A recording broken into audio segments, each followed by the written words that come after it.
आप लोग आज सोच रहे होंगे कि लोकेशन चेंज हुई पड़ी है। तो आज मैं एक्चुअली मुझे किसी और ऑफिस में आके रिकॉर्डिंग करनी पड़ रही है। तो मेरे वाला ऑफिस जो है वो थोड़ा सा मसरूफ हो गया वहां पर।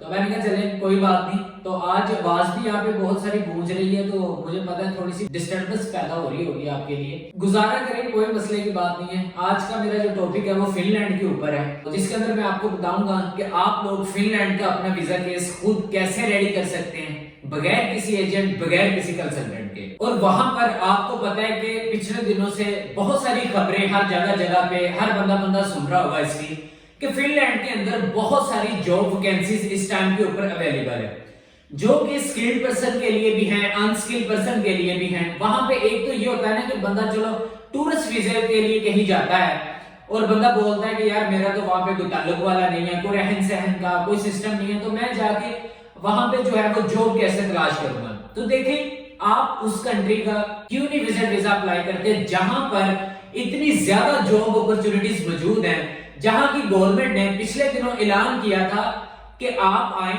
हमारे कंट्री में आके। इसमें कुछ ऐसे जजीरे हैं जो कि बिल्कुल वीरान है, जिसको आबाद करने के लिए वहां की गवर्नमेंट लोगों को 10-10 हजार यूरो दे रही थी। वो कह रहे थे कि आप लोग यहाँ पर आए, इस एरिया को आबाद करें, बिजनेस करें, कारोबार करें, नौकरी करें। वो गवर्नमेंट आपको सपोर्ट कर रही थी। अगर आप अपना फिनलैंड का वीजा केस खुद रेडी करके आप फिनलैंड में जाते हो तो आपको बहुत ज्यादा फायदा हो जाएगा। इसमें फायदा क्या होगा? एक तो ये होगा कि आपकी जो है वो शेंगन में एंट्री हो जाएगी। दूसरा ये होगा कि आपके इतने ढेरों पैसे नहीं लगेंगे। तीसरा ये हो जाएगा कि आपको जॉब्स के लिए बहुत सारी अपॉर्चुनिटीज जो है वो नजर आएंगी।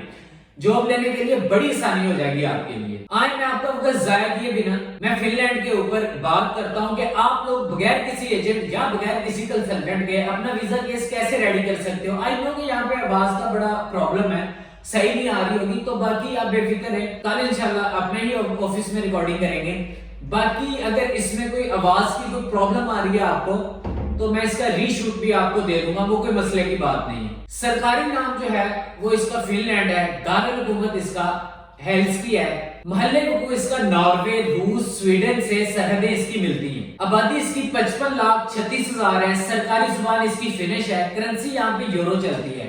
मजहब यहाँ पे ईसाइयत है। शरह ख्वान की इसकी 100% है। मुआशरत तरक्की याफ्ता है। वक्त का फर्क जो है वो पाकिस्तान से 2 घंटे पीछे है। बरामदत इसकी लकड़ी है। अब बात करता हूँ फिनलैंड के वीजे के अबाउट। फिनलैंड शेंगन एरिया का हिस्सा है और शेंगन रूल्स के तहत गैर मुल्कियों को मुख्तलिफ अक़साम के वीजे जारी करता है। पाकिस्तान में इसकी एम्बेसी नहीं है। इसने अपनी वीजा एप्लीकेशंस के लिए इस्लामाबाद में हॉलैंड की एम्बेसी को अथॉरिटी दे रखी है, जिसका दोनों मुल्कों के लिए वीएफएस ग्लोबल से मुआहदा है।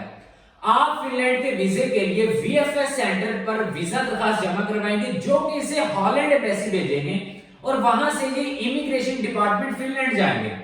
फिनलैंड का वीजा अप्लाई करने का तरीकेकार क्या है? फिनलैंड का वीजा अप्लाई करने के लिए आप पहले वीएफएस की वेबसाइट से ऑनलाइन अपॉइंटमेंट लेंगे, जिसकी तकरीबन 26 यूरो फीस चार्ज की जाती है।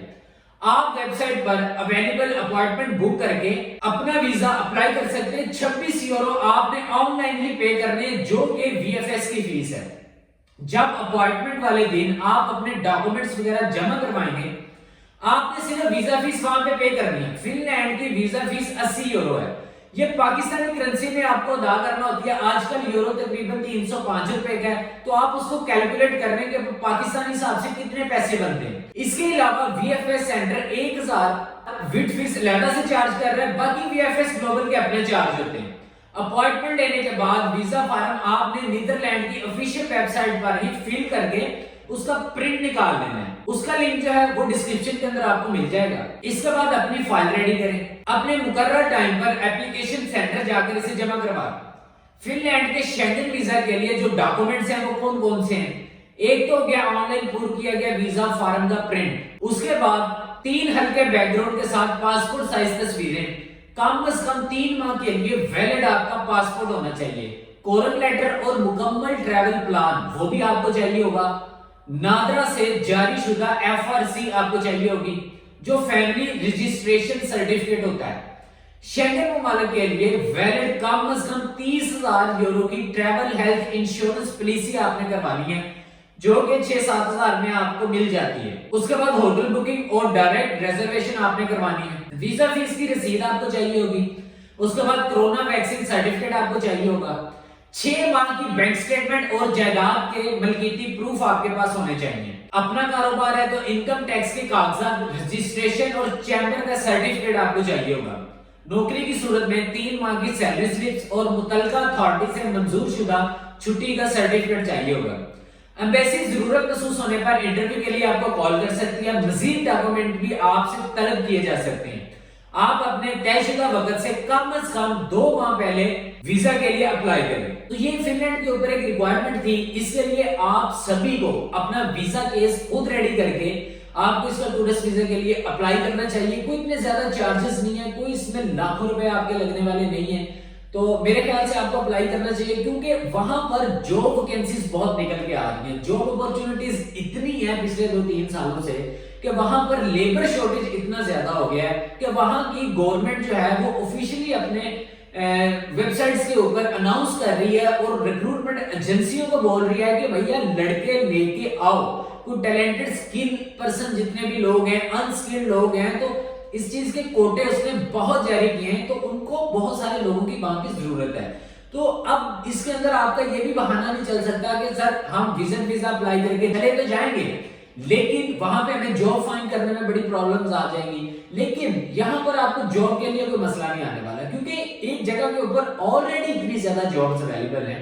अगर आप टूरिस्ट वीजा लेके जाते हो, वहां पर जाके आप अपनी जॉब फाइंड कर लेते हो, तो जॉब फाइंड करने के बाद आप अपना जॉब ऑफर लेटर जो है वो लेके आप लोग एम्बेसी जाते हो। तो वहां पर जाके आप उनको बोलते हो कि भैया मैं टूरिस्ट वीजे पे आया था, ये मेरे वीजे की इतनी मुद्दत पड़ी है, तो मुझे यहाँ पे जॉब ऑफर हो गई है, तो लिहाजा मेरे वीजे को वर्क परमिट में एक्सटेंड किया जाए। तो वो आपको 6 से 7 दिन के अंदर अंदर आपके टूरिस्ट वीजा को वर्क वीजा में कन्वर्ट करके आपको दे देंगे। आप लोग वहां पे इजीली अपनी जॉब कर सकते हैं, अपना जैसे मर्जी आ जा सकते हैं। उसके बाद जब आपको वहां पे टीआरसी मिले, आप फिनलैंड से मूव करना चाहें किसी अदर कंट्री, उसका एक तरीकेकार होता है। आपने 6 महीने पहले टिक के एक ही कंपनी में काम करना है, चाहे सैलरी अच्छी है बुरी है जितनी भी है, 6 महीने टिक के काम करें। एक तो आपकी बैंक स्टेटमेंट हो जाएगी, दूसरा ये होगा कि जब आपको छुट्टियां होगी, कंपनी आपको छुट्टियां देगी, आपने वेकेशंस पे क्या करना है कि आपने कंपनी से अपना एनओसी लेना है। एनओसी जब आप लेंगे, आप उनको बोलेंगे कि मैं अदर कंट्री में ट्रैवल करना चाहता हूं, तो लिहाजा मुझे मेरा एनओसी दिया जाए। कंपनी आपको एनओसी दे देती है। तो एक तो आपके पास टीआरसी होती है, दूसरा आपके पास एनओसी होती है। फिर आप अपने छोटे से थोड़े बहुत डॉक्यूमेंट्स हैं वो आप अपने अटैच करके, जो मैंने अभी आपको बताए हैं, ये शेंगन के जितने ममालिक हैं सभी की रिक्वायरमेंट एक ही सेम होती है डॉक्यूमेंट्स की। आप लोग अपने डॉक्यूमेंट रेडी करके फ्रांस चाहें, जर्मनी चाहें, बेल्जियम चाहें, स्पेन चाहें, इटली चाहें, पुर्तगाल चाहें, रोमानिया चाहें, आप किसी भी कंट्री में चाहें ना, आप जाके सेटल हो सकते हैं। बाकी आप इसके लिए अप्लाई करें। अगर किसी चीज की आपको नहीं समझ आती, आप लोग मुझे कमेंट कर सकते हैं, आप लोग मुझे इंस्टाग्राम के ऊपर भी मैसेज कर सकते हैं और आप लोग अपना सवाल पूछ सकते हैं। तो बाकी इंशाल्लाह ऐसी इंफॉर्मेटिव वीडियो मैं आप लोगों के लिए लेके आता रहूंगा। वीडियो अच्छी लगी तो चैनल को भी सब्सक्राइब कर दीजिएगा, बेल आइकन को भी प्रेस कर दीजिएगा। तो इंशाल्लाह मिलते हैं अगली वीडियो में, तब तक के लिए पीस आउट।